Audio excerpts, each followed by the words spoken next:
Hey guys, I'm back to review episode 4 of Push Girls. This is, again, like 6 days late. I'm sorry. I had a lot going on. I'm in the middle of planning to get a new wheelchair myself.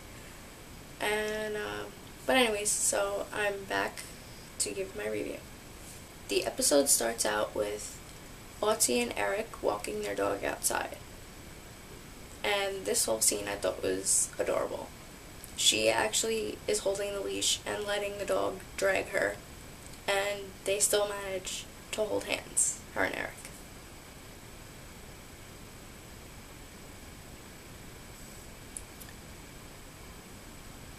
She talks about how people are surprised to see an able-bodied man married to somebody in a wheelchair. It shouldn't be as surprising as it is to some people. Aie says the thing that she loves the most about Eric is his heart and how he doesn't see the wheelchair. Which is, again, like I've been saying in most of my videos, something that we as physically challenged people always strive to have. Somebody look past the chair. Whether it's a friend, family member, the person we end up with, anybody. Aie and Eric hit it off pretty well from the beginning because they have similar backgrounds. Aie lost her mother at a young age, and Eric lost his mother at a young age and was put into foster care at 3 years old. Then it shows Eric getting fruit from the tree, and she makes him do it again because she wants to see his butt, which is probably something that I would say. Then we get into the theme of this episode for Aie and Eric, which is how they both want kids. And Aie says that her biological clock is ticking because she's 42, which ends up being her biggest obstacle through this whole, trying to get pregnant thing. Eric keeps reassuring her that it's all on God's timing and it'll happen when it's meant to happen. And then, of course, Aie being Aie says that it's not like they haven't been practicing. And Eric ends up getting really, really shy when she says that. Then we go to Angela and Tiffany's house, where Mioko, who is Tiffany's girlfriend, is helping her do leg stretches on her bed. And when you're physically challenged and you're in a wheelchair, you're generally in the same position all the time, and you have to do stretches to keep the blood flowing and, circulation and all that stuff working, especially in your legs where you're not moving them most of the time. So Tiffany and Mioko have been seeing each other for 6 months, and Mioko says how it's been fun to get to know somebody in a wheelchair, which I didn't really like that she even said that, because I'm sure Tiffany would want her to look at her as being no different.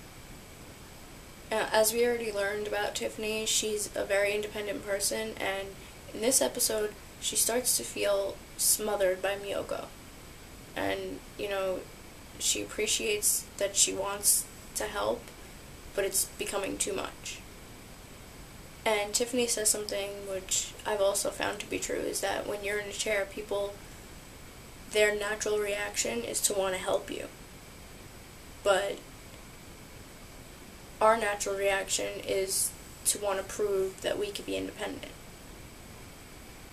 And this is becoming a problem with Mioko because Tiffany wants to be able to do things that she used to do for herself, that Mioko is kind of trying to take over.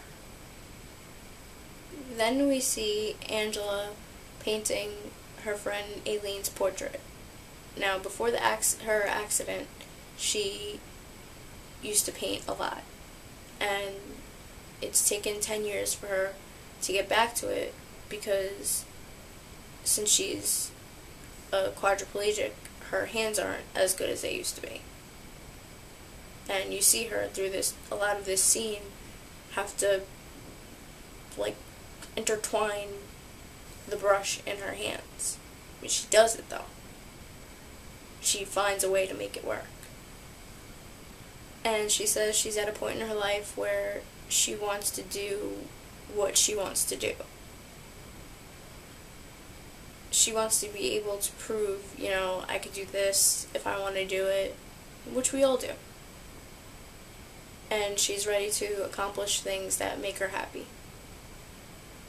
And again, like, it's becoming frequent for Angela to do. She has her little one-liners that I love in every episode, and she says you have to live in the moment and not let any of the obstacles get in your way. Now, when she tries to get a better grip on the brush, she ends up putting the wet side in her mouth. But then she takes it out and she's like, I'm not going to eat it. And then she has her friends and her aunt check to make sure that she didn't, which she didn't, thank God. Then we see Mia at Aie and Eric's apartment doing wheelchair dances, and she talks about how it's always been Aie's dream to have a wheelchair dance team. If you remember, they met on a dance team, Mia and Aie. They created their own dance team called Colors in Motion. Again, Aie brings up how after her accident everybody was telling her, including the doctors, how she would never dance again, and all she would say is, "Oh yeah, watch me." And I love when she says things like that, because that's me. Whenever somebody tells me I can't do something, I'm like, "Oh yeah, watch me."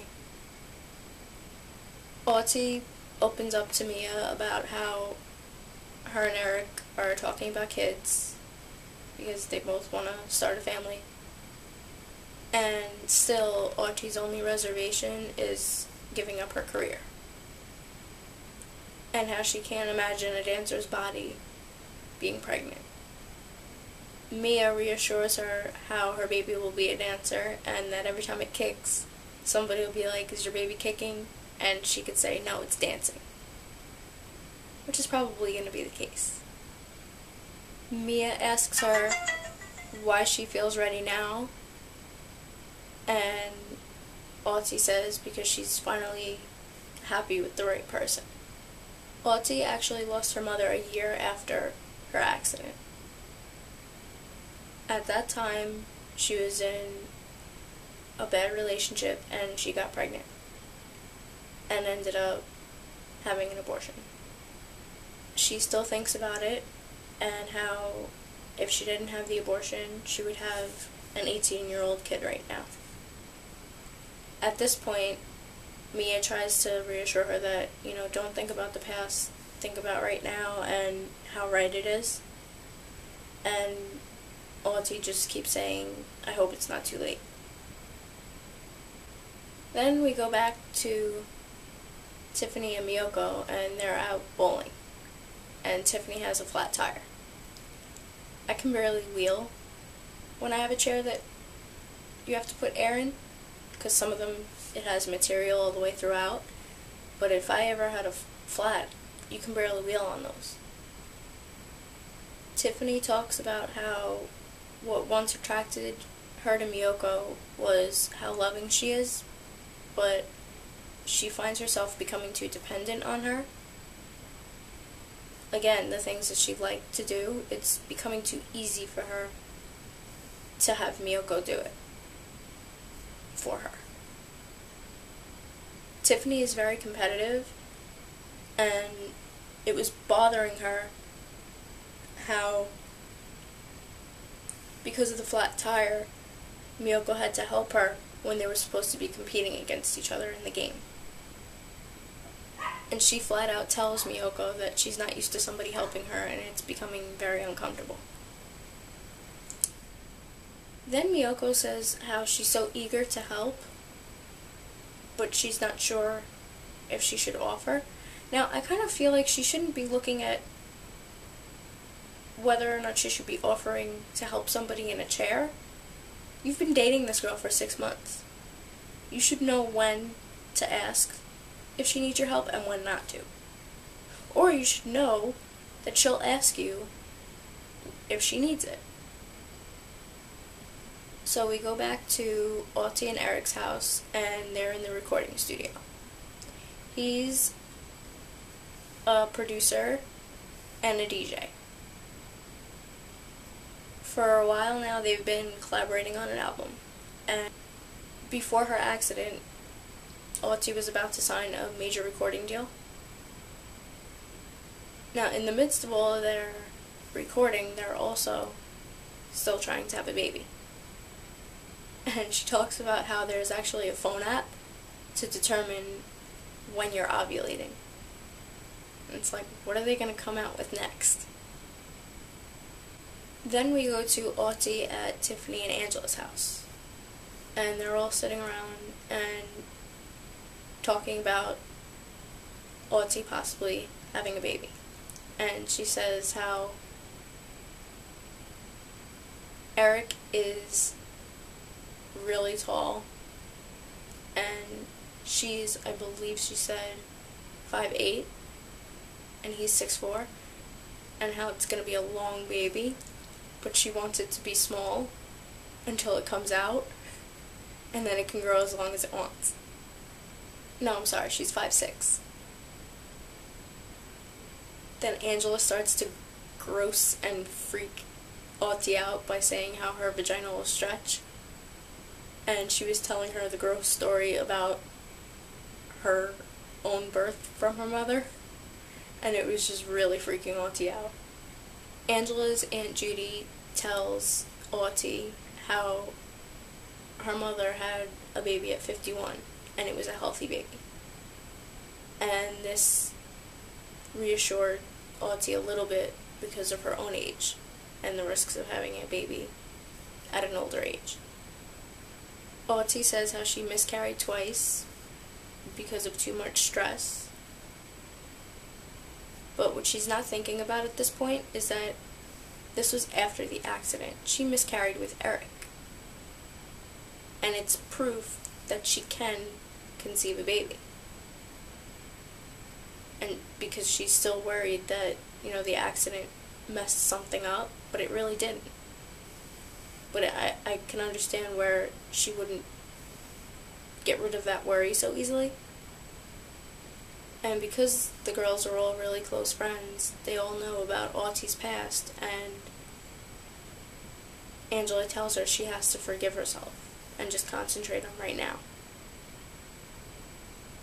Then we go to Angela and Tiffany in their bathroom, and Angela asks Tiffany what's going on, and she tells her about her problems with Mioko,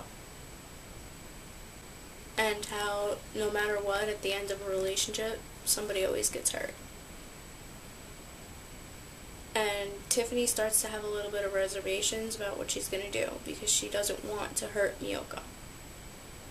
And Angela's like, well, are you going to just keep stringing it along? You can't do that. And always the voice of reason, Angela points out that if she's torn about the situation, it just means she knows what she has to do, but she doesn't like it. Which is true, unfortunately. Then we go to the breakup scene. Tiffany and Mioko are in her room, and Mioko is making her bed. And you kind of feel like Mioko knows what's going to come out of Tiffany's mouth. Because she asks her what's going on. And it's just, So Tiffany tries to break it to her easily, saying how they don't have their own space anymore. It's become too attached too quickly, which happens in a lot of relationships. But you don't want to lose who you are. Then Tiffany dives right in and says she feels they both need to see other people and that they need their own space. And Mioko gets a little emotional and says how, she wants to be happy, and she wants Tiffany to be happy, and she wants them to be happy, but if it can't be together, then that's how it has to be. Then Tiffany says something that's so true in her one-on-one interview. She says how people assume that when you're in a chair, you're just going to gravitate to the first person who shows interest in you. I'm sorry, I'm a picky girl. And I'm not just gonna settle for the first person who shows interest. I want a relationship like Aie and Eric because I think they're adorable. And in the next scene, we go to them. Aie and Eric at Aie's fertility doctor's office. She keeps stressing and stressing, you know, what if something's wrong? What if she can't, they tell her that she can't have kids, and he's trying to calm her down. She again says that because of her age and because of her physical challenge, she's afraid she's not going to be able to have kids. And in that part, I love that she used my term. I hate any term other than physical challenge. We're not disabled or handicapped or any other stupid term like that. It's just a challenge. Then the doctor comes in and goes through the standard questions like, how long have you been together, blah blah blah. And she goes, so obviously you're in a wheelchair. Duh. And Aie goes, is it that obvious? That's something I would say. Though I'd probably go with duh too. And Aie tells her what happened to her with the accident. The doctor gets one-on-one interviews in this episode. And she says that for women who have had prior surgeries, there's an increased risk of scar tissue building up, which blocks different areas that are needed to be open, I guess, for having kids. I'm not a doctor, I don't know, but that's generally what she meant. At this point, we find out that nobody has talked to Aie before about paralysis and pregnancy. She said that what worries her with paralysis and pregnancy is not feeling when you go into labor. Isn't that the point of an epidural? Not to feel the labor? I mean, I guess I can understand where she's coming from, but I kind of would like to not know. But my paralysis is from the knee down. She also says that for anybody in pregnancy, there's an increased risk of blood clots, and it's worse for somebody in a chair because you're not moving around a lot to help your circulation. Then they get into, have you ever smoked? And she did for 2 years, and she also drank and did crack cocaine. And at this point, I have to say I'm very, very proud of Aie because she's clean and sober now. And that's a huge step. And it took a lot of guts for her to film this doctor's visit and put all that out there. Other than her accident, she doesn't have any other health issues, but Eric brought up her 2 miscarriages that she had with him. And the doctor said that's actually a good thing, and it tells her a lot that she's actually able to have kids. So the bottom line through all of this is her physical challenge is pretty meaningless when determining whether or not she can have kids. What matters is the fact that she's a woman in her early 40s. And the amount of eggs is going to decrease with age. Sometimes with women her age, the doctor can't find any eggs, but she did find some for Aie and Eric, which is really good news for them. Then they show Aie and Eric at home, and she puts the dog under her shirt to impersonate pregnancy, which was really funny. Eric already becomes a nervous husband, telling her she has to slow down, and she's like, well, we can't go out anymore, and he's like, I'll take you out as much as you want after the baby's born. I can just see how overprotective he's going to be once she does get pregnant, which is going to be really cute. That was it for this episode, and the next episode airs tonight, actually.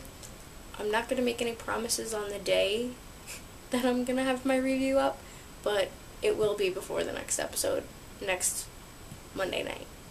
I hope you liked this video, subscribe to my channel, and I will see you guys next time.